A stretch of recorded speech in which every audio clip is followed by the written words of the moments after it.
Hello everyone! Ako nga pala si Lay and asawa ko si Mel and anak naman namin si Arkin. Kami nga pala ang Juan Moment. And ito nga, by the way, nagsisimula na rin ako magsaing at magluto para sa aming lunch. So ito nga, hinugasan ko na yung bigas. And then after nyan, naglalagay ako ng turmeric powder. Ito paglalagay ng turmeric powder, natutunan ko to kay Papa.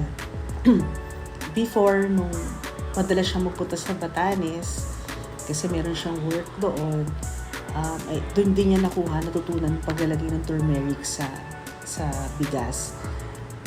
Ito, mas masustansya to kasi mas maraming healing properties ang paglalagay ng turmeric sa bigas.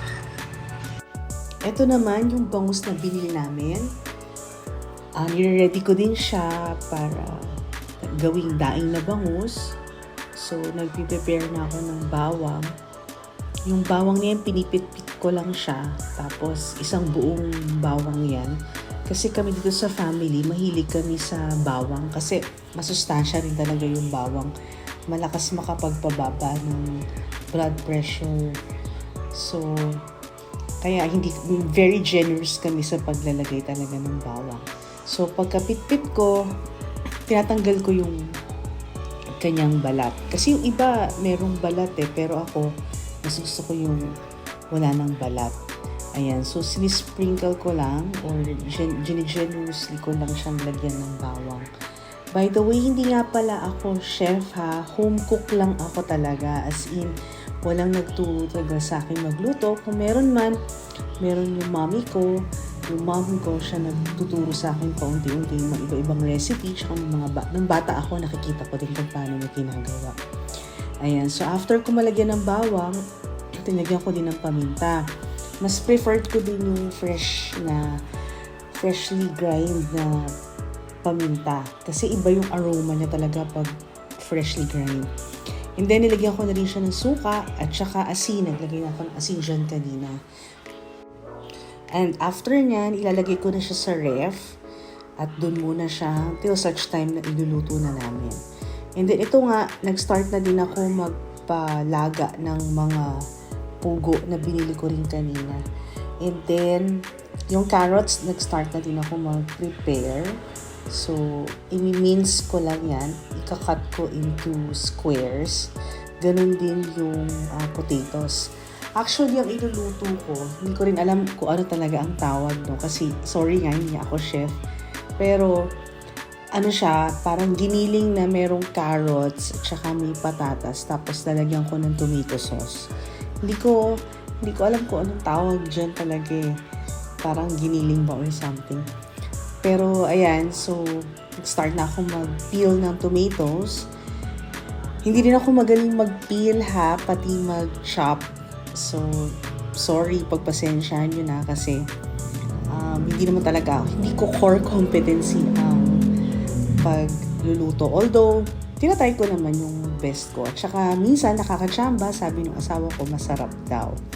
So, ayan, i-dice ko na yung, itong portion na ito, i-dice ko na yung carrots. Tapos, sinaslice ko lang siya ng ganyan. Tapos, ayun, after yan, da-dice na natin siya. And then, kasunod na niyan yung potatoes. Kung napansin nyo nga pala, may iPad ako sa kitchen while preparing yung mga ingredients. Kasi, minsan nagka-copy din ako ng recipe sa YouTube or sa mga vlogs. Nag-check din ako ng recipe sa vlogs. And minsan din naman, nanonood din ako habang nagpiprepare. Kasi, ko talaga, mahilig ako mag-multitask. I'm a multitasker by nature. Kasi, ayoko may nasasayang na oras. So, minsan habang nagpiprepare ako, either nakikinig ako ng music or nanonood din ako ng movie or K-drama. Nag-Netflix din ako minsan. And surprisingly, kaya ko naman siyang pagsabayin. Ito naman, dinadice ko na yung potatoes.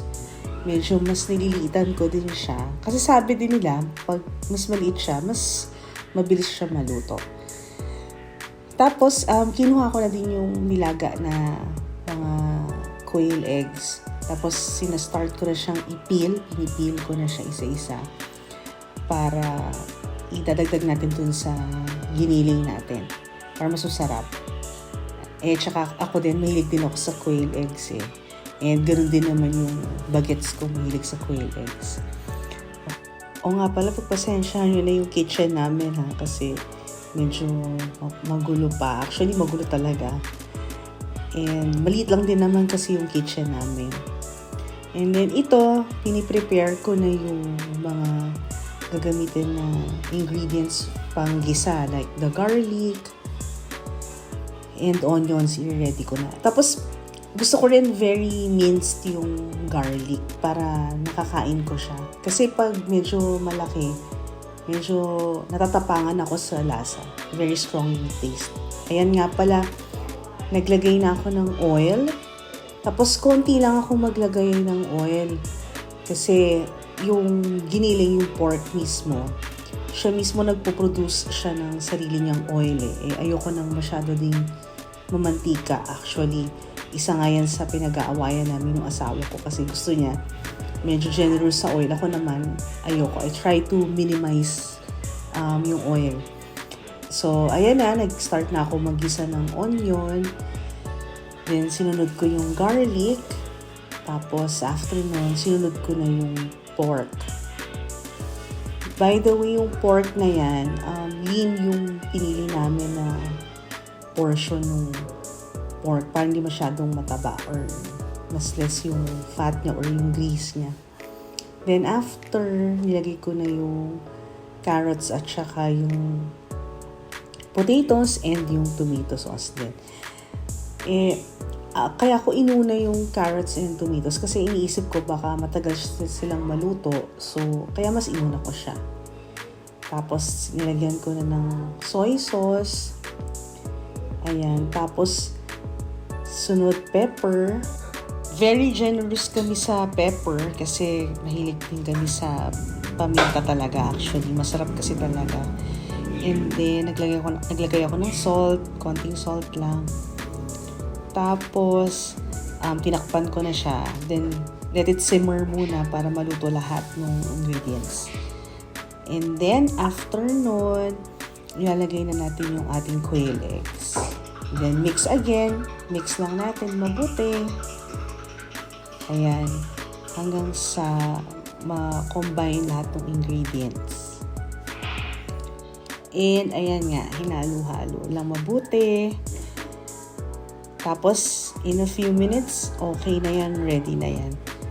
And excited na rin akong tikman ng asawa at anak ko kasi gusto ko malaman kung masasarapan nila. Ayan. Tapos, pinakulo ko pa pala yan. I let it simmer pa. And then, ready to serve na.